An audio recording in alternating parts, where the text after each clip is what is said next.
성도 여러분 안녕하십니까? 그리고 안식학교 반생 교사 여러분 반갑습니다. 오늘 반역과 구속 제 10과 공부를 할 때가 되었습니다. 오늘 제 10과의 제목은 바울과 반역. 제목만 얼른 보면 바울이 무슨 반역을 일으키거나 반역에 연루된 것처럼 그런 인상을 받는 말이지만, 이 반역에 대하여, 대쟁투의 반역에 대하여 바울이 어떤 견해와 어떤 권면을 주셨는지 공부하는 과목입니다. 자, 오늘의 기억절은 고린도전서 15장 54절입니다. 이 썩을 것이 썩지 아니함을 입고 이 죽을 것이 죽지 아니함을 입을 때에는 사망을 삼키고 이기리라고 기록된 말씀이 이루어지리라. 이 표현이 히브리 말을 번역한 것이기 때문에 우리말의 쉬운 표현과는 좀 다르죠. 썩지 아니함을 입고 죽지 아니함을 입다. 좀 생경한 표현이지만 성경을 자주 읽으셨기 때문에 익숙해졌으라고 생각합니다. 다시 말해서 이 썩는 것이 안 썩게 되고 죽는 것이 안 죽게 된다. 그런 최종적으로 무슨 일이 일어나냐? 사망을 삼키고 이기리라. 죽음을 극복하고 영원히 살리라는 말이 이루어진다. 다시 말해서 대쟁투의 최종국적인 그 국민이 뭐냐? 안 죽고 안 썩고 죽음을 극복하고 산다는 그런 것을 담고 있는 기억절입니다. 연구의 범위는 5대지로 나눌 수 있습니다. 다 바울의 말씀이에요. 로마서, 고린도전서, 에베소서, 또 고린도전서. 로마서 5장에 아담과 그리스도의 관계를 아주 자세히 묘사하고 있습니다. 그 대쟁투와 관련해서 하신 말씀이라고 볼 수 있어요. 그다음 고린도전서에는 3장과 12장 15절에 이 교회라는 데 대하여 많이 말씀해요. 건물로서의 교회, 또 몸으로서의 교회, 그죠? 그 다음에 이 교회의 최후의 원수는 아까도 읽은 것처럼 사망이 우리의 최대의 원수입니다. 그 다음에 우리가 이 전쟁을 어떻게 이길 수 있는지는 에베소서 특별히 6장에 보면 하나님의 전신갑주, 갑옷을 입어야 한다는 말씀을 하고 있습니다. 자, 바울의 글, 신약에 바울 편지서가 꽤 많이 나타나 있죠. 뭐 로마서, 고린도 전서, 후서, 갈라디아, 에베소, 골로새, 데살로니가 전서, 후서 이렇게 개인의 편지, 뭐 디모데, 또 빌레몬 합쳐가지고 13통, 또 히브리서까지를 합치면 14통이 이 편지가 바울의 서신입니다. 그 가운데는 상당한 부분이 대쟁투를 어떻게 승리로 이끌 것인지, 대쟁투의 양상이 어떤 것인지를 말해주는 부분이 참 많아요. 그래서 바울의 글은 대쟁투 주제로 넘쳐난다. 넘쳐난다는 말은 뭐 우리 구어식 표현이죠. 참 많다 이런 뜻이죠. 바울은 사탄의 존재가 실제적인 존재라는 그런 말씀뿐만 아니라 그의 기만과 죽음을 이야기하는 인간 행위가 실제함을 확신합니다. 사탄은 가만히 있는 존재가 아니에요. 항상 속이고 항상 죽이려 하고 항상 우리를 죄짓게 하는 그것이 실제적으로 있는 일임을 말씀하고 있다고요. 여러 곳에서 바울은 사탄의 관계, 또 속임수, 또 그의 초자연적인 능력 등등에 대해서 경고하고 있습니다. 그래서 우리는 참 항상 주의하고 마귀를 대적할 준비를 하고, 또 우리 힘으로는 부족하기 때문에 우리 마귀보다 더 큰 위력을 가지신 우리 그리스도를 의지하고 그분의 편에 서서 우리의 싸움을 승리로 이끌 준비를 하고 살아야 하는 것입니다. 우리는 바울이 대쟁투의 실상을 설명하기 위해 사용했던 몇 가지 비유와 상징들과 함께 이 우주적인 전쟁에 개입되어 있는 우리가 교회와 믿음의 공동체로서 선을 위해 협력하면서 어떻게 살아가야 할지, 어떻게 해야 우리가 이 쟁투를 승리로 이끌 것인지를 우리에게 가르쳤는데, 그것을 살펴보려고 하는 것이 오늘의 주 내용입니다. 먼저 첫째 대지로 로마서 5장에 있는 아담과 그리스도에 관한 이야기를 보겠습니다.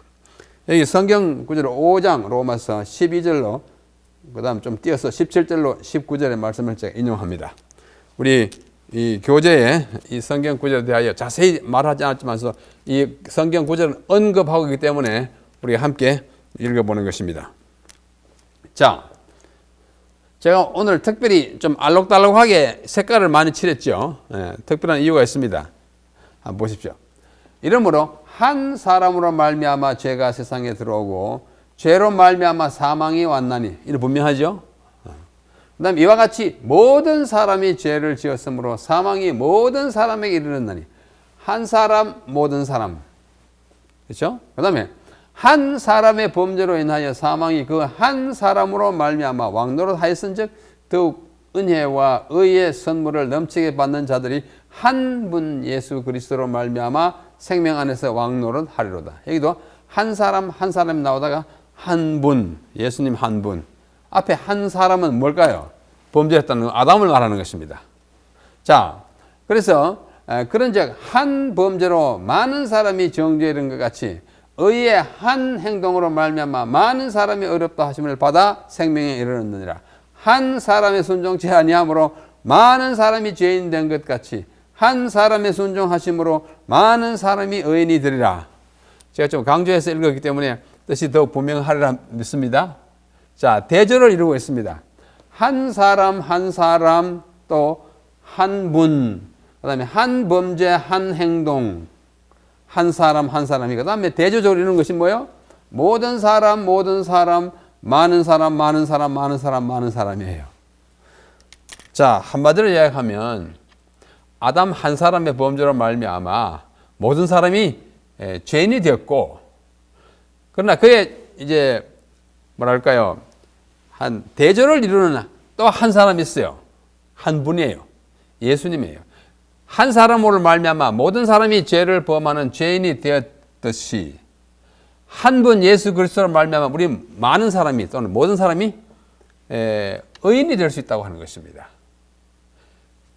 한 사람의 죄의 영향이 온 인류에게 미쳤습니다.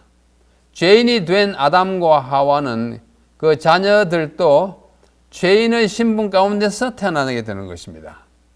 그러나 예수 그리스도는 한 사람, 첫 사람이 실패한 데서 그것을 극복하고 이기고 그것을 상쇄할 수 있는 능력을 가지신 분이어서 그럼에도 불구하고 그럼과 동시에 그분이 실제로 이기셨기 때문에 그 한 분을 의지함으로 그분에 속함으로 우리는 아담이 실패한 곳에서 승리하고 아담이 잃어버린 생명을 다시 찾게 된다는 것을 이야기하고 있는 것입니다. 자, 이 5장에 보면 앞에는 5장 이제 12절부터 쭉 이제 인용했습니다만은 그 앞에 1절부터 11절까지를 요약하면 바울이 말하는 대쟁투의 개념이 아주 분명하게 나타났습니다.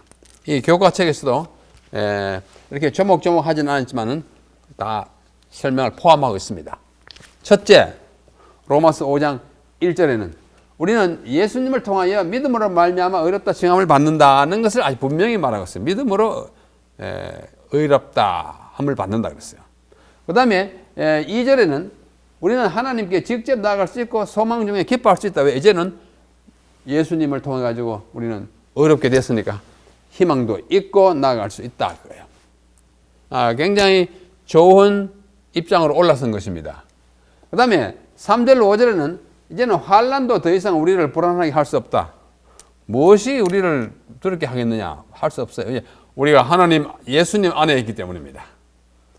모든 대적을 이길 수 있는 능력의 소유자, 우리 예수님 안에 있기 때문에 우리는 두려워할 것이 없다. 환난이 와도 괜찮다. 그 다음에 8절에 가보면 우리가 아직 죄인 되었을 때 그리스도께서 우리를 위하여 죽으셨다. 다시 한번 그분이 우리를 살리셨다는 사실을 인정하고, 그 다음에 9절로 10절에는 그리스도의 생명과 우리를 대신한 그분의 죽음을 통해 우리가 구원을 받으며 하나님의 최후 심판을 피하게 된다. 그거예요. 뭐와 뭘 통해서? 그분의 생명, 그분의 죽음. 그렇죠. 그분이 생명을 바치고 죽음으로써 우리는 영원한 멸망의 심판을 면하게 된 것입니다. 마지막으로 11절에는 그분과 화목의 관계를 누리게 돼요. 이제는 정말 편안한 경지에 이르게 됐다는 것을 말하는데, 이게 바로 대쟁투에서 우리가 어떻게 승리를 거두게 된 것인지를 요약한 로마서 5장 초반에 말씀을 요약한 것입니다. 자, 이 5장, 로마서 5장에는 아주 독특하고 아주 귀중한 사상이 하나 더 들어있습니다. 그 사상이 로마서 5장 14절에 언급됐어요. 저는 개인적으로 이 구절이 굉장히 중요하다고 생각합니다. 많은 분들이 그렇게 생각합니다. 자, 함께 읽어보시겠습니다. 다 따라 읽읍시다. 그러나 아담으로부터 모세까지 아담의 범죄와 같은 죄를 짓지 아니한 자들 위에도 사망이 왕노릇하였느냐. 아까 우리가 본 것 같은 내용이에요. 아담으로부터 모세까지 얼마나 많은 사람이 태어나고 죽고 했는데, 그때 모든 사람들이 아담의 범죄와 같은 죄를 짓지 않았지만은 어떻게 해요? 그들도 죄의 결과인 사망을 당했다고요. 다 죽었잖아요. 왜 당했느냐? 아담이 범죄했고 범죄한 아담의 후손으로 태어났기 때문에 영생할 수 없는 처지에 있어서 다 죽은 것입니다. 그런데 그 다음 구절이 참 중요해요. 왕노를 하였나니 아담은 오실 자의 표상이니라. 아담은 오실 자의 표상이니라. 참 함축이 깊은 말입니다. 자, 바울은 여러 곳에서 특별히 로마서 이 부분에서 아담과 그리스도를 지금 대조시키고 있어요. 이 부분에서 아담과 그리스도를 대조시키고 있습니다. 어떻게 대조냐? 대조하고 비교합니다. 죄송합니다. 영어로 표현하면 비교하다, comparison, 그죠? 대조한다, contrast. contrast는 동사도 되고 명사도 돼요. 비교하는 건 뭐냐? 우리말로 그렇게 엄격하게 구분하지 않지만은 적어도 서양의 언어, 영어 같은 데서는 비교한다 하는 것은 공통점을 찾는 것입니다. 이것과 이것을 비교해봐라. 그러면 이것과 이것 서로 상사점, 공통점을 찾는 것을 주로 compare 한다 그래요. 그러나 이것과 이것을 대조해봐라 그러면은 차이점이 뭐냐? 상이점, 차이점. 그렇죠? 그건 컨트라스트를 합니다. 컨트라스트. 그래서 우리말은 그렇게 우리는 비교해도 상사점, 상이점, 공통점, 차이점을 다 한다고도 볼 수 있지만은 영어는 조금 구분해서 그렇게 합니다. 하여튼 아담과 그리스도는 닮은 점이 있어요. 근데 공통점이죠. 상사점이죠. 뭐가 닮았냐? 아담이 한 사람 범죄함으로 다 죽듯이 예수님의 의로운 죽음으로 모든 사람이 다 살아요. 여기는 공통점도 있고 차이점도 있습니다. 공통점이 뭐냐? 한 사람은 공통점이에요. 그렇죠? 그러나 차이점은 뭐예요? 아담으로 말미암아는 다 죽게 됐고 예수님을 통해서는 다 살게 되는, 이는 또 뭐예요? 컨트라스트, 대조점입니다. 상이점입니다. 그렇죠? 차이점이에요. 그래서 아담이 오실 자는 앞으로 오시기로 예언되고 약속된 예수 그리스도 구주를 말씀하는 거예요. 그분의 표상이라고 하는 점은 공통점을 찾는 부분입니다. 그러나 거기에 분명히 차이점도 있어요. 왜? 아담과 그리스도 사이는 아주 현저한 차이가 아주, 하나는 뭐예요? 실패한 사람이고 한 분은 성공한 사람이니까 많은 차이점이 있지만 아주 공통점, 상사점도 있다 그거죠. 그런 의미에서 아담은 오실 자의 표상이에요. 자, 표상이 뭐냐? 표상은 영어로 타입. 타이프라이터 할 때 타입 있지 않습니까? 타이프라이터 요즘은 잘 안 쓰고 컴퓨터가 다 이제 정복해버렸지만 옛날에 타이프라이터 타자기 있을 때 탁 치면 타자기고 머리에 글자가 이렇게 있잖아요. 탁 치면 거기서 글자 나오잖아요. 비록 모양이 이제 좌우로 반대가 되어 있지만은 이렇게 곡이 있는 대로 나타나는 겁니다. 탁탁탁탁 찍어가지고 뭐 글자가 되잖아요. 뭐 한글이든 영어든. 그래서 타입이라고 하는 것은 나타날 것을 모형으로 만든 것이에요. 그래가지고 이 표상을 모형이라고도 합니다. 이건 헬라 말로 typos인데 typos를 로마자로 옮기면 type가 돼요. 타입가 typos에서 옵니다. 이게 뭐냐 하면 그 의미는 신약의 실체는 anti-typos라고 합니다. 영어로 anti-type라고 그래요. 제가 잘못 찍었네요, 여기 또. A-N-T-I, Y가 아니고 T. 죄송합니다. 제가 여러 번 봤는데도 제 손이 좀 anti-type, 요거 T로 고치십시다. anti, 요 type에다 앞에 anti 붙인 거예요. anti-type에, 그러니까 신약의 예수님은 실체예요. 모형이나 뭐 표상으로 온 실제로 오신 분의 실체라고 그래요. anti-type라고 합니다. 예수님의 모습을 미리 상징적인 형태로서 보여주는 구약의 여러 인물, 그 다음에 사건, 그 다음에 제도, 그 다음에 여러 사물 등을 표상이라고 합니다. 예를 들면 인물이, 예수님을 가리키는 인물이 많아요. 아담, 그 중에 한 분이에요. 아담이 여러 가지 점에서 예수님을 미리 보여줍니다. 특별히 그가 갈빗대를 이렇게 분질러서 하와를 만든 것은 예수님이 십자가에 달려 돌아가심으로 그 안에 되는 교회를 세운 것의 하나의 표상입니다. 많은 공통점이 있어요. 한 사람 한 분 공통점이잖아요. 그 다음에 또 내려오다가 아벨이 형제의 손에 맞아 죽었잖아요. 예수님도 동족의 손에 맞아 죽었어요. 뭐 동료 인류에 맞아 찔려 죽었습니다. 의로운 죽음을 죽었습니다. 순교당한 것입니다. 아벨은 예수님의 한 표상이에요. 노아 예수님의 한 표상이에요. 멸망하는 인류를 구원하기 위해서 방주 건설한 아주 위대한 구원자입니다. 노아는 예수님의 표상이에요. 모세 예수님의 표상이에요. 위대한 선지자잖아요. 다윗 예수님의 표상이에요. 그죠? 요셉 많은 면에서 예수님을 가리켜 보여줍니다. 그래서 제가 이제 그 모든 걸 다 모아서 쓴 책이 오실자의 표상이라는 제 책인데요. 뭐 보신 분들이 많이 계실 것입니다. 그 안에 가득 들어 있습니다. 자, 그래서 그런 인물, 그 다음에 사건, 출애굽 사건, 하나의 표상이에요. 역사지만도 표상적 역사예요. 출애굽 뭐예요? 우리가 영적으로 다 출애굽해야 돼요.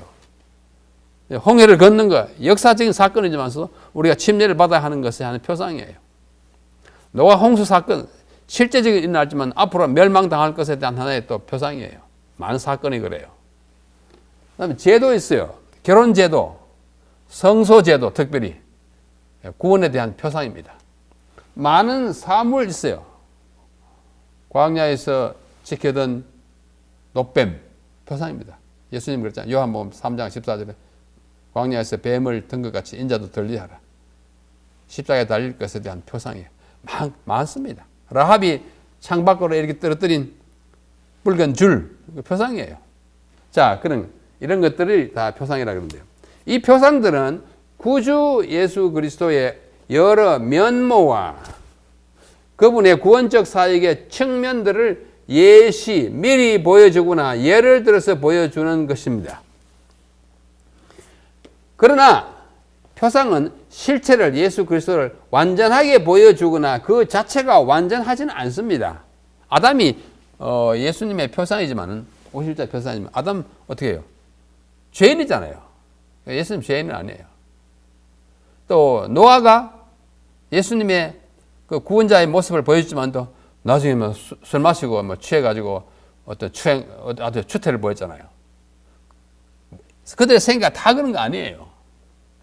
모세도 그렇죠. 모세가 뭐 살인자고 뭐 하나님이 주신 십계명 돌판을 냈다 때려 부수기다 하는 그 모든 것들이 예수님을 표상하는 거 아닙니다. 어느 측면들이 그들의 삶의 측면이 예수님의 측면을 보여주는 것입니다. 그래서 여러 면모와 측면을 보여줘요. 그래서 표상으로서의 아담은 불완전한 인간이었고 따라서 실체를 온전히 대표하지는 못했어요. 어느 측면이 삶의 측면이 그것을 보여준 것입니다. 자, 그러므로 우리는 예수님이 그 모든 것들을 성취한 것에 대하여 한없는 고마움을 가지고 있습니다. 여기 믿음과 행함이라는 와이프인에 쓰신 책, 편찬된 책에 아담이 불순종으로 잃어버린 하늘나라를 그리스도께서 당신의 완전한 순종으로 다시 찾으셨다. 얼마나 좋아요. 그렇기 때문에 우리는 하나님께 끊임없는 감사를 드릴 이유가 있다. 여러분 진짜 감사하십니까? 정말 항상 감사해야 돼요. 자, 아담이 범죄하였으므로 그의 후손들은 그의 범죄와 그 결과를 함께 나누고 공유하게 되었어요. 우리가 원하지 않아도 어떻게 우리 아담의 몸으로 태어난 사람이 우리가 다 그 죄의 경향과 죄의 연약함을 다 고스란히 물려받았어요. 참 불행해요.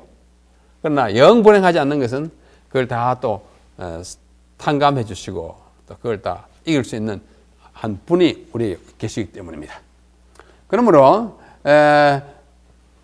예수님께서 아담의 죄를 담당하셨습니다. 그렇기 때문에 둘째 아담이신 이 그리스도에게로 우리가 피함으로써 우리의 아담이 우리에게 끼쳐준 모든 그 마이너스 또는 부정적인 것을 다 극복할 수 있는 것입니다. 그런데 범죄의 형벌에서 피할 수 있게 된 것은 얼마나 감사한지 모릅니다. 자, 둘째, 우리가 바울의 글 가운데 고린도전서 3장에 보면은 이 풍파많은 세상에 세워진 교회가 하나의 건물이라고 말하고 있습니다. 지금 이것을 촬영하는 이 현장이 서울에 있는 테른 교회입니다. 아주 아름다운 교회예요. 앞에 정말 붉은색의 이 등받이가 있는 좌석이 쫙 있고 얼마나 아름다운지 몰라요. 근데 이게 교회잖아요. 그러나 진정한 교회는 이 건물 자체라기보다도 이 건물을 채우는 사람들인데 예수님이 세우신 교회를 하나의 건물로 표상한 것은 상징한 것은 그 의미가 참 깊습니다. 여기 고린도전서 3장에 있는 말씀 보겠습니다. 내게 주신 하나님의 은혜를 따라 내가 지혜로운 건축자와 같이 틀을 닦아 두매 다른 이가 그 위에 세우나 바울은 돌아다니면서 건축자처럼 빌딩을 세우지는 않았지만은 그것을 채우는 사람을 그 기초를 마련했다 해서 틀을 닦아 놓은 건축자예요. 그런데 그 터 위에 각각 어떻게 그 위에 세우기를 조심할지니라. 내가 틀을 딱 닦아놨는데 그 진짜 건물을 잘 지어야 한다는 거예요. 자, 이 닦아둔 것 외에 능히 다른 틀을 닦아둘 자가 없으니 내가 닦은 터가 바로 하나님의 교회의 터다 그거예요. 이상한 교훈을 가져와가지고 이걸 자꾸 뒤집어 엎는 것은 그거 아니다 그거죠. 그러니 이 터는 곧 무슨 터냐? 예수 그리스도가 교회의 터제 파운데이션 터전이에요. 반석 위에 교회를 세우려니 이 반석이 터잖아요. 기초석이잖아요. 그 반석이 곧 뭐예요? 예수 그리스도입니다. 마태복음 16장 18절에 예수님이 베드로 보고 너 이름이 베드로이다. 이름 참 좋다. 이 반석 위에 교회를 지겠다. 베드로 위에 교회를 지겠다가 아니에요. 베드로는 큰 반석이 아닙니다. 이 베드로는 이 헬라가 페트로스이고 예수님 말씀하시는 반석은 페트라예요. 페트라는 아주 튼튼하고 큰 돌이에요. 큰 바위예요. 베드로는 하나의 돌에 불과해요. 내 이름이 그 뜻을 비슷한 뜻을 갖고 있는 그 진짜 반석 위에 이 반석의 터가 예수님입니다. 만일 누구든지 자 자세히 보세요. 금이나 은이나 보석이나 나무나 풀이나 짚으로 재료가 여러 나옵니다. 금, 은, 보석, 나무, 풀, 짚 6개가 지금 동원이 됐는데 어느 것 그보다도 다른 것 많이 포함해가지고 이 터 위에 세우면 각각 공력이 나타날 터인데 그 날이 공력을 밝히리니 이는 불로 나타나고 그 불이 각 사람의 공력이 어떠한 것을 시험할 것이라. 만일 누구든지 그 위에 세운 공력이 그대로 있으면 상을 받고 누구든지 공력이 불타면 해를 받으니 자기의 구원을 어때? 불 가운데서 얻는 것 같이 하리라. 그러니까 예수 그리스도의 터 위에 우리 각각은 재료를 가져와서 우리 각각이 또 재료가 되어서 교회라고 하는 건물을 형성하는 구성원이 된다 그거예요. 어떤 사람은 금, 은, 보석, 돌, 나무, 지풀 같은 거는 뭐 이런 거 금방 날아가 버리거나 어떻게 돼요? 타버리잖아요. 공력이 없어요. 진짜 불을 견딜 수 있는 그런 교회의 재료가 되고 교회를 세우는 그 일부분이 되라는 것입니다. 자, 여기 교회, church, 교회를 여러 가지로 나눠서 말할 수 있습니다. 그러나 오늘 이 교육과 관련해서 세 가지 특별히 좀 강조하고 싶습니다. 교회는 the bride of Christ, 그리스도의 신부예요. bride, 신부 얼마나 아름답습니까? 결혼식 날 신부 아름다운 모습처럼 교회가 그런 거예요. 예수님은 그 신부의 신랑, 그렇죠? 이 두 분의 영원한 결합이 뭐예요? 영생이에요. 우리가 구원 얻는 거예요. 얼마나 사람들에게 있어서 신랑 신부가 가장 가깝고 사랑스럽고 좋은 관계이듯이 예수님이 이 교회를 얼마나 사랑하는지를 신부로 묘사해요. 요한복음, 에베소 다 그렇게 말합니다. 둘째는 하나님의 빌딩, 건물이에요. 집이에요. 바로 오늘 고린도전서 3장의 그 말이에요. 건물입니다. 그 다음에는 그리스도의 몸이에요. 좀 이따 공부합니다. 로마서 고린도전서 몸이에요. 그래서 bride, building, body, BBB. 예수님이 아주 중요한 것이에요. 이것과 이것을 오늘 공부합니다. 자, 바울은 교회를 건물로 묘사하면서 자신의 설명을 이어가고 있습니다. 어떤 사람이 기초를 놓고 그 다음 다른 여러 사람이 그 위에 집을 짓는다고 방금 읽은 성경 구절에서 말씀했어요. 그 기초가 뭐냐? 터가 뭐냐? 바로 예수 그리스도이십니다. 그 터는 예수. 터는 다른 말로 하면 기초예요. 그 다음에 그 뒤를 이어 일하는 자들이 그들이 사용하는 각종 재료를 가지고 와서 교회를, 건물을 짓는데 그 건물이 어떤 것인지 우리가 유심해서 봐야 합니다. 다가올 심판은 건축 재료의 적합성과 부적합성의 차이를 분별해 낼 것입니다. 이 교회를 구성하는데 진짜 건물이 될 만한 자료로서 지었는지, 지푸라기 같은 거 지었으면 그건 뭐 바람에도 날려가 없었다. 앞으로 불같은 시험이 올 때에 지푸라기가 견딜 수가 없습니다. 이렇게 쭉 말씀하신 다음에 고린도전서 3장 11절 15절 바로 그 다음 말씀은 대단히 중요하고 엄숙해요. 16절, 우리 너무나 잘 아는 16절, 고린도전서 3장 16절 17절 같이 읽을까요? 읽읍시다.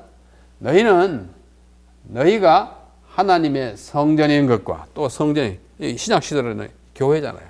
너희가 교회가 너희가 성전이야.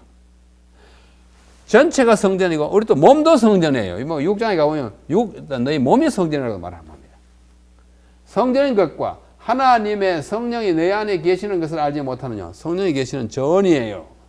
누구든지 하나님의 성전을 더럽히면 하나님이 그 사람을 멸하시리라. 하나님의 성전은 거룩하니 너희도 그러하리라.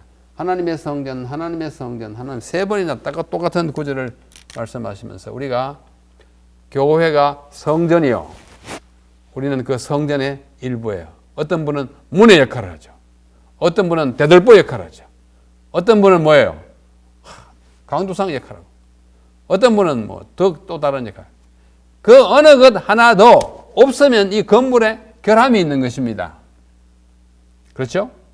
교회에 잘 지었는데 문이 없다. 문이 뭐 찌그러졌다. 이거 진짜 안 되는 거예요. 또 의자가 없다. 어떻게 되겠어요? 각 구성원이 각 일부가 되는 것입니다. 자, 이 그림이 뭐예요? 교회. 각 사람은 교회를 구성하는 건물의 일부입니다. 어떤 분은 1층, 어떤 분은 2층, 어떤 분은 지붕, 어떤 분은 종탑, 어떤 분은 맨 위에 십자가 건물로 말하면 다 중요한 거예요. 뭐 우리가 내부가 나타나지 않은 내부에는 각종 있잖아요. 우리가 다 내가 이 교회의 구성원이고 일부인 것을 자랑스럽게 생각할 때 이 교회는 온전하게 보입니다. 아, 나 지붕하기 싫다. 맨날 떼약볕만 맞고 비만 맞고 이거 떡 내려버리면 이거 뻥 뚫리면 어떻게 되겠어요? 안 되잖아요. 나는 1층 싫다. 2층 가겠다. 이거 다 해버리면 다 무너지잖아요.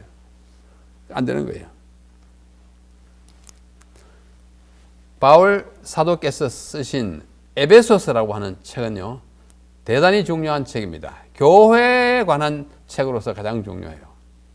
교회란 말이 구약에는 뭐 나타나지 않지만 신약에 약 110구절에 나타납니다. 110절에 나타납니다. 어떤 절에는 교회라는 말이 2번도 기록되기 때문에 110번에서 115번 그 사이에 나타나는데 에베소서에만 10번 나타납니다. 사도행전은 한 20번 나타나고 바울이 교회가 어떤 존재여야 하고 교회가 하는 기능이 무엇인지를 가장 잘 애써서 기록한 책이 에베소서예요. 그 중에 제가 몇 구절을 한번 읽어보겠습니다. 우리 지금 바울의 이야기를 하고 있기 때문입니다. 먼저 1장 22절 있어요. 또 만물을 그 발 아래 복종하게 하시고 그를 만물 위에 교회의 머리로 주셨느니라. 예수님이 교회의 머리로 주어졌어요. 교회의 머리는 누구예요? 예수님이에요. 또 교회는 그의 몸이니 몸이잖아요. 만물 위에 만물을 복받게 하시는 충만자. 자, 3장 10절. 이제 교회로 말미암아 하늘에서 정사와 권세자들이 하나님의 각종 지혜를 알게 하는. 또 3장 21절. 교회 안에서와 그리스도 예수 안에서 영광이 되는. 교회 안에서 모든 일이 벌어지지 않고 교회를 통해서 구원이 이루어지고 교회는 영원 전부터 하나님이 구상하신 이 제도, 구원의 제도예요. 자, 에베소서 5장 23절, 24절 이어서요. 25절까지. 이는 남편이 아내의 머리됨이 그리스도께서 교회의 머리됨과 같음이니 또 그러나 교회가 그리스도에게 하되 아내들을 또 범사의 남편에게 하라. 남편들아 아내 사랑하기를 그리스도께서 교회를 사랑하시고 매하죠. 지금 남편과 아내 결혼에 대한 이야기를 하면서 자꾸 교회와 그리스도를 자꾸 이렇게 연결시키는 것입니다. 교회예요. 우리가 젊은이들 결혼할 때 이것이 교회와 그리스도와의 관계를 체험적으로 이제 살기 위해서 들어가는 관계라는 사실을 잊어버리면 안 됩니다. 자, 27절. 자기 앞에 영광스러운 교회로 세우사. 우리가 영광스러운 교회. 우리가 다 죄인이지만 영광스러운 교회로 세우. 티나 주름 잡힌 것이나 이런 것들이 없이 거룩하고 흠이 없게 하라 하십니다. 또 5장 29절에 누구든지 언제든지 제 육체를 묘하지 않고 오직 양육하여 보호하기를 그리스도께서 교회를 보양함. 그리스도는 교회를 위해서 돌아가신 거예요. 아담이 갈배가 분지를짐으로 어떻게 하와가 탄생했듯이 예수님 십자가에 달려 돌아가심으로 창자국나무로 교회가 탄생한 거예요. 그래서 신부예요. 아담에게 하와가 신부듯이. 이 비밀이 크도다. 내가 그리스도와 교회에 대한 말. 지금 남녀 관계, 부부 관계를 설명하면서 이 비밀, 이게 미스터리. 무슨 미스터리예요? 내가 지금 신랑과 신부, 남편과 아내 이야기하지만은 실제로 이것이 그것만 이해하면 안 되고 더 깊은 건 뭐 내가 그리스도와 교회에 대하여 말한다는 사실을 알아야 합니다. 그러면 교회의 양대 기능이 뭐냐? 저는 방주와 등대라고 말하고 싶습니다. 기능이 여러 가지 많아요. 교회론적으로 말하면 많습니다. 20가지도 더 할 수 있어요. 그러나 가장 큰 기능이 뭘까? 2가지로 요약하면 하나는 방주입니다. 구원의 방주예요. 교회. 방주를 타야 구원을 얻었듯이 교회를 통해서 구원을 얻습니다. 배입니다. 다 보호하는 것입니다. 그 다음에 등대예요. 진리를 막 발산하는. 교회가 가만히 있으면 교회 안 해요. 어떻게 해요? 외쳐야 합니다. 말해야 합니다. 빛을 비춰야 하고 안내해야 되는 거예요. 여러분, 자, 이 방주 보십시오. 참 거창한 방주예요. 제가 이 방주 보러 일부러 홍콩에 갔어요. 제가 어디 뭐 자료를 보다 보니까 홍콩에 큰 방주가 하나 건설되어 있다고 그래서 한 5년 전에 일부러 갔습니다. 그래서 그 친구의 안내를 받아가지고 배를 타고 막 한 1시간 갔어요. 갔더니 방주가 있었어요. 방주, 그 방주예요. 이 길이가 한 150m 돼요. 굉장히 깁니다. 왜냐하면 창세기 6장에 보면 노아가 지은 방주가 길이가 300규빗이에요. 300규빗은 미터로 하면 약 150m예요. 넓어요. 이 폭이 뭐 한 30규빗이 돼요. 15m입니다. 그 다음에 3층으로 되어 있어요. 이거 이제 돌아가 보면 입구가 있는데요. 3층으로 되어 있어요.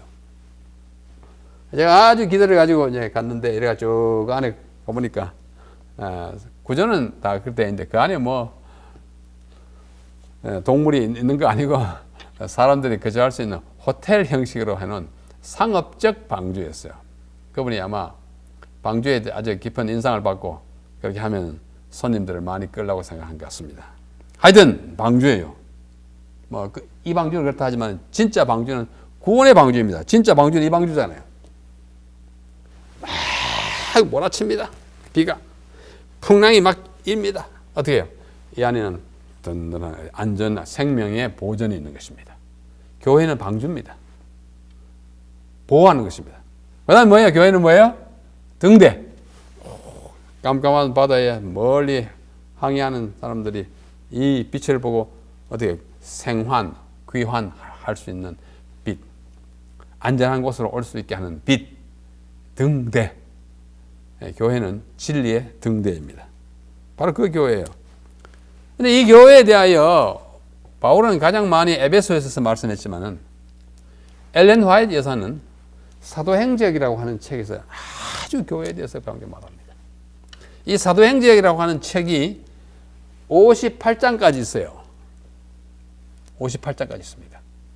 그 챕터 1 제 1장의 제목이 뭐냐면 교회에 대한 하나님의 목적이에요. 1장의 제목이에요. 맨 마지막 장 58장의 제목이 뭐냐면 승리한 교회예요. 그러니까 사도행적은 그 장의 이름에 관한 한 교회로 시작하여 교회로 끝나는 것이 사도행적입니다. 사도행적은 교회가 어떤 교회인지를 굉장히 많이 말씀했어요. 바울이 말씀한 것보다 훨씬 더 많이. 자, 잠깐 안내해 드릴게요. 제 1장이에요. 1장. 교회에 대한 하나님의 목적. 교회는 사람을 구원하기 위해 하나님께서 세우신 기관이다. 교회는 봉사를 위하여 조직되었으므로 그 사명은 온 세에 복음을 전하는 것이다. 태초부터 하나님은 당신의 교회를 통하여 당신의 충만과 풍족을 온 세상에 나타내려고 계획하셨다. 교회는 그리스도의 풍성한 은혜의 보고이고 전국에 있는 교회를 통하여 하늘에 있는 통치자들과 인자들에게까지 하나님의 사랑이 성경에는 교회에 대한 놀라운 약속들을 많이 하고 있다. 교회는 반영한 세상에 하나님이 보유하고 계신 당신의 요새요 도피성이다. 교회에 대한 어떤 배신이든지 그것은 당신의 독생자의 피로 인류를 사신 하나님께 대한 반역. 교회에 대한 배신은 하나님께 대한 반역이에요. 여러분, 교회는 야당이 없어요. 교회에서 자꾸 야당 기질을 가지고 이리저리 지도자들을 괴롭히면 조심하십시오. 하나님께 대한 반역으로 속기 이어집니다. 그럴듯한 이유를 앞세우고 교회를 자꾸 이렇게 긁으면 예수님이 가장 아파하셔요. 절대 교회의 반대편에 서지 마십시오. 교회가 좀 마음에 안 들더라도, 지도자가 좀 못났더라도, 좀 이어지는 여러 가지 행사들이 뭐 좀 바람직하지 않더라도 하나님 다 치유하시고 다 고치십니다. 그걸 막 완력으로 하면 안 돼요. 태초부터 충성스러운 백성들이 지상에 교회를 설립하였다. 그 다음 요 구절 제일 중요합니다. 12페이지요. 자, 같이 읽으십시다. 비록 약하고 결함이 있어 보이나 교회 약해 보입니다. 교회가 뭐 사법권이 있습니까? 뭐 경찰권이 있습니까? 잘못하면 뭐 어떻게 뭐 벌을 가할 수 있습니까? 못하잖아요. 약해 보여요. 또 결함이 있습니다. 사람들이 치료하기 때문에 뭐 결함이 많아요. 그러나 교회는 비록 약하고 결함이 있지 보이지만은 하나님께서 특별한 의미에 있어서 당신의 최고의 관심을 쏟으시는 대상이다. 예, 정말 와이프님 말씀, 이거 여러 번 말씀했어요. 사도행전 12페이지에 말씀하고 또 다른 데서 여러 번 말씀했어요. 조금 표현을 달리 하면서 이 최고의 애정의 대상에 대하여 이게 돌멩이질 하지 마시라고요. 돌멩이질 하면 안 돼요. 교회를 깨면 안 됩니다. 기관을 자꾸 깨면 안 돼요. 개선하려는 노력은 해야 하지만은, 그러나 완력으로, 무력으로 고집을 하는 것은 용납되지 않습니다. 교회는 하나님의 은혜가 실현되는 장소로서 하나님은 그 안에서 심령을 변화시키는 당신의 능력을 나타내기를 기뻐하시는 것입니다. 그 밖에 많아요, 교회에 대하여. 각자 한번 보시길 바랍니다. 근데 이 교회의 기초가 뭐라고 그랬어요? 누구라고 그랬어요? 이 터가 예수님이에요. 여기 사도행전 590 맨 마지막 부분에 가지고 사도들은 확실한 기초, 즉 만세 반석 위에 세웠다. 교회를 만세반, Rock of Ages. 이사야 26장에 나오는 말씀이죠. 그들은 이 기초에 저희가 세상으로부터 채석한 돌들을 가져왔다. 돌을 가져왔어. 이 기초 만세 반석 위에다 딱 지어놔. 건축자들이 방해를 받지 않고 수고한 것은 아니었다. 사도들이 교회 짓는데 온갖 핍박 받았어요. 그들의 사업은 그리스도의 원수들의 반대로 극도로 어려워져 갔다. 그들은 거짓된 기초 위에 짓고 있는 사람들의 완고하고도 편견과 정오에 맞서 싸워야 했다. 투쟁이, 교회를 그리스도 위에 짓는데 투쟁이 많습니다. 좋은 재료를 짓는 투쟁이 많아요. 자, 이제 세 번째는 이 교회가 뭐냐 하면 또 몸이에요. 건물은 진짜 건물이고 몸은 뭐예요? 사람이잖아요. 여기 고린도전서 12장이고 몸은 하나인데 사람이 몸이 하나지 뭐 둘리는 몸은 좀 기형이잖아요. 지체가 있고 많은 지체가 있어요. 손, 팔, 뭐 심지어 뭐 손가락, 손톱까지 있고 또 몸의 지체는 많으나 한 몸인과 같이 몸은 한 몸인데 여러 부분이 있는 것 같이 그리스도도 그러하니라. 우리가 유대인이나 헬란이나 종이나 자유자나 다 한 성령으로 침례를 받아 한 몸이 되었고 이제는 교회라고는 몸 안에서는 색깔 차이 없어요. 네? 색깔 차이를 두면 안 됩니다. 너 검구나 딴 데가 예배해라. 그거 절대 안 됩니다. 인종차별 안 됩니다. 다 한 몸이 되었고 또 다 한 성령을 마시게 하느라 몸은 한 지체뿐 아니요 여럿이니 만일 발이 이르되 나는 손이 아니니 몸에 붙지 아니하였다 할지라도 이로 인하여 몸에 붙지 않은 거 아니에요. 그죠? 또 귀가 이르되 나는 눈이 아니니 몸에 붙지 아니하였다 할지라도 이로 인하여 몸에 붙지 않는 거 아니에요. 만일 온몸이 눈이면 듣는 곳은 어디고 온몸이 듣는 곳이면 냄새 맡는 거 어디냐. 예, 아주 비근한 예잖아요. 가장 알아듣기 쉽게 하신 말씀이에요. 코는 코대로 역할이 있고 입은 입대로 역할이 있고 귀, 눈, 손, 뭐 발, 허리 다 이 뼈 하나하나가 다 기능을 가지고 있을 때 온전하고 건강한 사람이 온전한 건강한 교회가 되려면 우리 지체가 다 제 기능에 충실해야 하는 것입니다. 자, 한 몸이에요. 방금 읽잖아요. 지체는 많으나 몸은 하나요. Many member라는 말은 지체를 말합니다. 뭐 구성원 멤버잖아요. 이 교회라고 하는 구성원이잖아요. One body. 예수님이라고 한 교회에 뭐 남자, 여자, 어린 나이, 뭐 어른, 좀 검은 사람, 흰 사람 다 있어요. 하나예요. 한 몸이에요. 참 좋은 그림이에요. 예수님의 모습이에요. 보십시오. Now you are the body of Christ. 이제 너는 그리스도의 몸이니라. 그리고 each one of you. 너희들의 각자는 is a part of it. 그 교회의 한 부분이라. 고린도전서 12장 27절. 한 몸이에요. 여러분 교회 오셔가지고 절대로 한 지극히 작은 자라도 무시하는 눈으로 보면 예수님 슬퍼하십니다. 그렇게 하지 마십시오. 천해 보이고 옷 조금 뭐 더럽게 입고 뭐 화장을 안 하고 뭐 지나가는 나그네처럼 하더라도 아주 소중한 영혼으로 보아야 합니다. 교회에 오래 왔던 뭐 금방 왔던 다 귀중하게 보아야 합니다. 그리스도의 몸을 해치는 거예요. 이 중에 한 사람을 나쁘게 보는 건 몸을 해치는 것입니다. 여기 참 재미있고 중요한 말씀이 있어요. Don't go to church. 교회에 가지 마라. 얼른 보면 그렇죠. 그러나 be the church. 교회가 되라. 교회에 다니지만 하지 말고 교회가 되라는 뜻입니다. 교회가 뭐예요? 우리잖아요. 우리예요.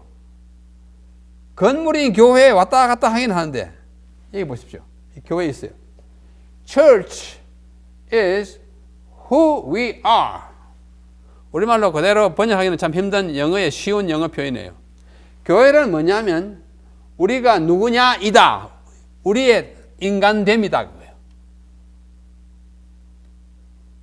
교회는 우리가 살아가는 삶의 모습이다. 그거예요. 우리의 인격과 우리의 인간됨이 교회이지. Not where we go. 우리가 가는 장소가 아니다. 그거예요.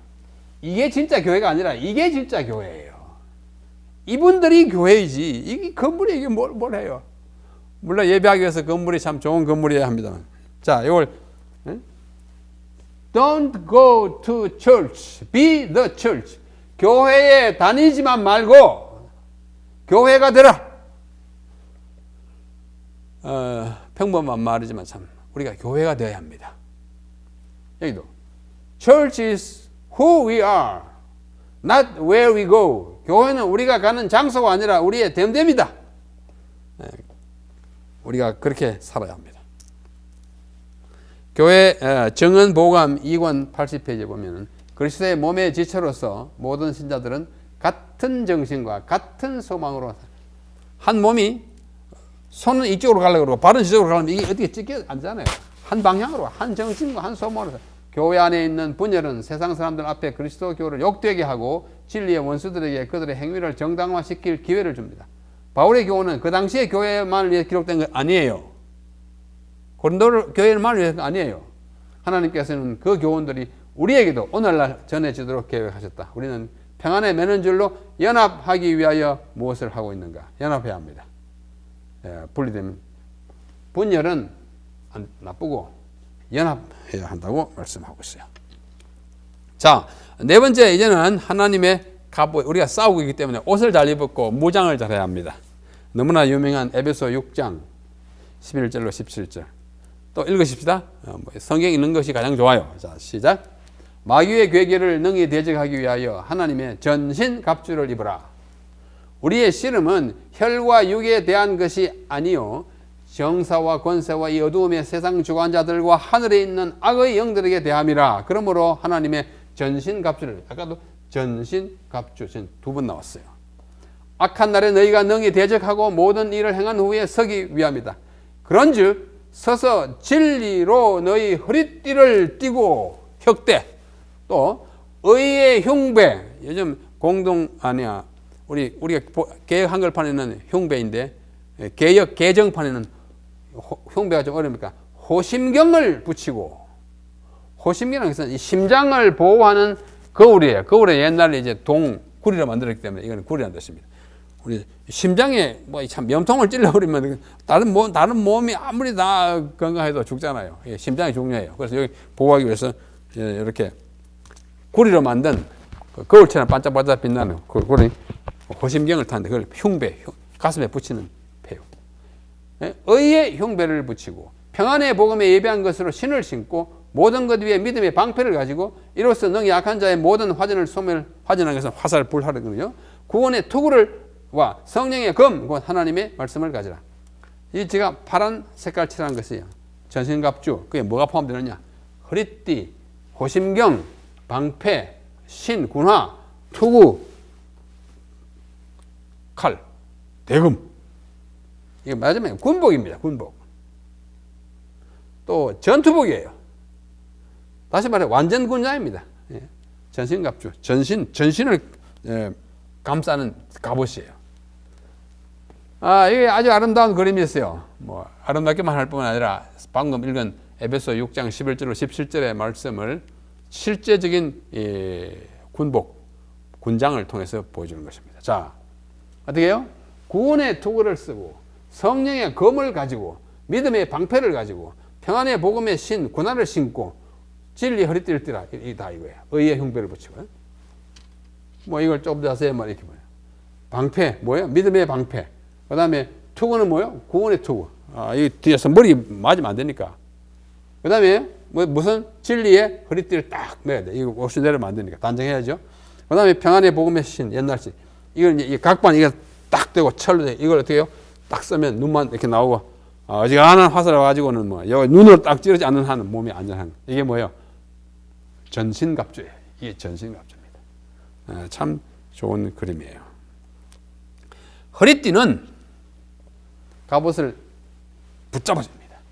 진리를 상징해. 진리가 우리를 든든하게 해주잖아요. 진리 없이 뭐 감정만 가지고는 든든한 믿음을 가질 수가 없습니다. 또 흉배는 뭐예요? 흉배. 말씀하신 단어 핵심 다른데 이게 뭐예요? 의의 흉배예요. 흉배. 의로움이 있어야 돼요. 예수 그리스도의 의를 옷 입어야 합니다. 그 다음에 신, 고난은 평화의 복음을 상징합니다. 이사야 50장 10절에 보면 아름다운 소식을 전하는 자의 발이 어찌 그리 아름다운고, 그 아름다운 발을 감싸는 신이 군화예요. 예? 무슨 군화라고 그랬어요? 평안의 복. 발이 평안하지 않으면 전쟁 못해요. 그런 상징이 있으니까 시간 관계로 다 읽지 않습니다. 자, 하나님의 전신을 갑주를 입어야 한다고 초기 문집 46페이지 우리 교과서에 다 나와 있습니다. 우리는 하나님의 전신 갑주를 입고, 이 갑자가 갑옷이란 갑자예요. 입고야 한다. 순간마다 암흑의 세력을 대항할 준비가 있어가지고 시험과 시련이 닥쳐올 때 하나님께서 나아가 기도로 그분과 더불어 씨름하고 그러하면 우리는 무리하게 버려지지 않고 예수님이 우리를 구원해줍니다. 자, 마지막으로 최후의 원수예요. 고린도전서 5장 11로 18절. 그리스도께서 죽은 자 가운데서 다시 살아나셨다 전파되었거늘 내 중에 어떤 이들은 어찌하여 죽은 자 가운데서 부활이 없다 하느냐. 고린도 교회도 이 무슨 사두개인들의 영향을 받았는지 부활이 없다고 하는 사람들이 생겨가지고 안 돼요. 만약 그리스도께서 다시 살지 못했으면 우리의 전파하는 것도 헛일이요 너희 믿음도 헛것이고 우리가 하나님의 거짓 증인으로 발견되니 우리가 하나님이 그리스도를 다시 살리셨다고 증거하였습니다. 그리스도께서 다시 사신 것이 없으면 너희의 믿음도 헛되고 너희가 여전히 죄 가운데 있을 것이요 또한 그리스도 안에서 잠자는 자도 다 망하였으리라. 부활은 굉장히 중요합니다. 다른 종교와 우리 기독교의 차이가 뭐예요? 다른 종교를 마련한 사람들은 창시한 사람들은 무덤이 있지만 예수님 무덤은 없습니다.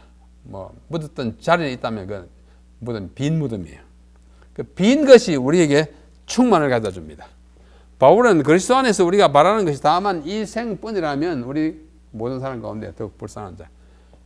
만약에 부활이 없고 죽었다 살아나는 것이 없다면 이 세상에서 가장 가련하고 가장 불쌍한 사람이 누군지 아십니까? 바로 당신 여러분입니다. 특별히 재림교회는 제일 불쌍해요. 재림 가르치고 또 안식일 지키기 위해서 애쓰고 그래도 죽었다가 부활이 없다. 참 허망하잖아요. 참 어떻게 해요? 우리가 더욱 불쌍한 자가 되는 것입니다. 자, 죽은 자 가운데 다시 살아난 자들의 첫 열매가 되심으로써 우리도 따라가는 두 번째, 세 번째 열매가 되는 거예요.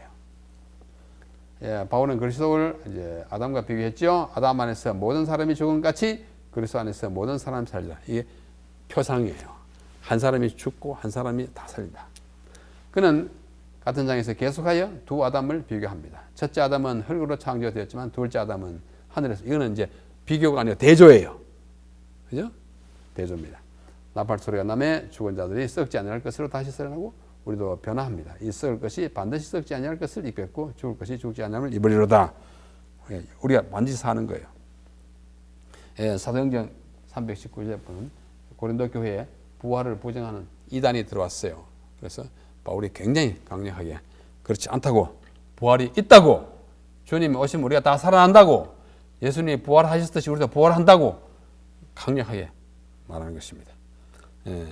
자, 여기 영문 시조의 Signs of the Times 1908년 11월 4일자인데요. 첫째 아담이 이런 것을 둘째 아담이 회복한. 예수님은 뭐예요? 둘째 아담이에요. 마지막 아담이에요. 첫째 아담이 실패한 데서 마지막 아담이 성공하고 그분을 잃은 것이 이분은 다시 찾아주는 거예요. 뭐 우리 교과서에 다 있으니까 읽어보시기 바라고 제가 마지막 구절만 해요. 첫째 아담이 잃은 모든 것은 둘째 아담 예수님을 통하여 회복될 것입니다. 예, 참 중요한 사상입니다. 자, 교회는 그리스도의 최고의 관심의 대상이에요. 아까 사도행전 12페이지에 쓰잖아요. 그와 비슷한 내용을 여기 또 말씀해요. 이게 교과서에 있습니다.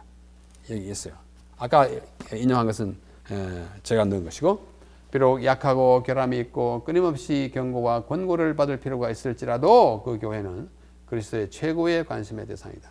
그분께서는 인간의 마음에서 은혜의 실험을 하고 계시며 은혜가 어떻게 승리하는지를 실험하고 계신다 그랬어요. 또 품성의 변화에 너무나도 큰 효과가 나타나고 있기 때문에 천사들은 놀라서 찬양의 노래로 그들의 기쁨을 표현한다. 많은 성리자들을 보고 천사들이 기뻐. 그러면 그렇지. 예수님이 십자가에 못 박혀 돌아가신 그 효험이 있다고. 그 결과가 이제 생명의 구원으로 이르러 온다고. 우리는 어떤 방식으로 예수님이 우리를 위해 또는 우리 안에서 행하시는 일들을 통해 변화될 것입니다. 우리는 예수님이 십자가에 달려 돌아가심으로 우리가 다 그분의 백성이 된 것을 삶으로써 증명해 드려야 합니다. 예수님 돌아가신 것이 너무 허무한 것처럼 우리의 삶에서 자꾸 나타나면 우리 예수님께 잘하는 것이 아니에요. 자, 오늘 여기서 마칩니다. 이 썩을 것이 썩지 아니함을 입고 이 죽을 것이 죽지 아니함을 입을 때에는 사망을 삼키고 이기리라고 한 말이 이루어지겠다. 대쟁투잖아요. 대쟁투인데 우리가 이제 소쟁투에서 이겨야 돼요. 이길 것이 확실합니다. 왜? 죽을 것이 안 죽게 되고 썩을 것이 안 썩게 되고 사망이 극복되면 우리가 다 살 것이에요. 우리는 승리가 보장된 대쟁투의 군병으로서 살아가는 것입니다. 우리 한 줄도 승리하며 그 승리를 보여줌으로 우리 주님이 승리하고 있음을 온 만방에 입증하는 그런 삶을 사시도록 노력하십시다. 다음 한 주 동안 안녕히 계십시오.